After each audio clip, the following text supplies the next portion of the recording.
सगला जगत पालनहार, आए हैं उतारे प्रभुया के भार, आए हैं उतारे प्रभुया के भार। हे भाग मनवा मन के जागे, धन्य माता कौशल्या, जेकर को रामा जन्म लिए राम लखन भैया। के झूम झूम नाचो रे, के झूम झूम गाओ रे, के झूम झूम नाचो रे, के झूम झूम गाओ रे। जय हो।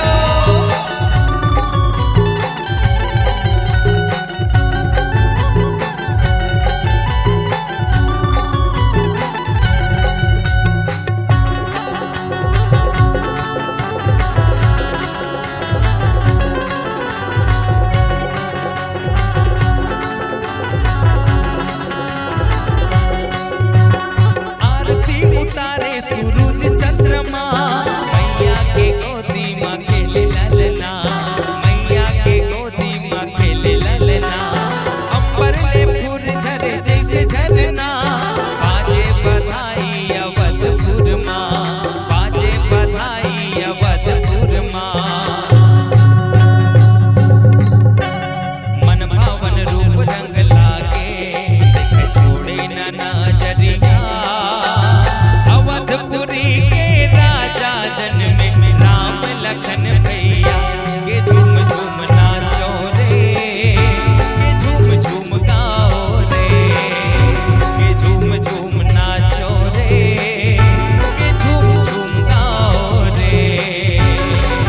हे ढोल नगाड़ा दुला दुल बाजे, धन्य माता कौशल्या, अवधपुरी के राजा जन्मे राम लखन भैया।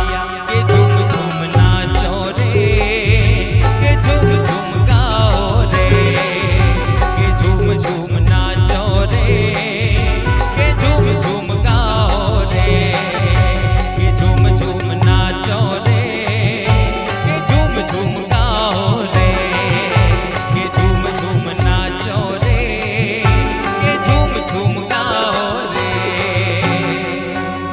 के झूम झूम नाचो रे,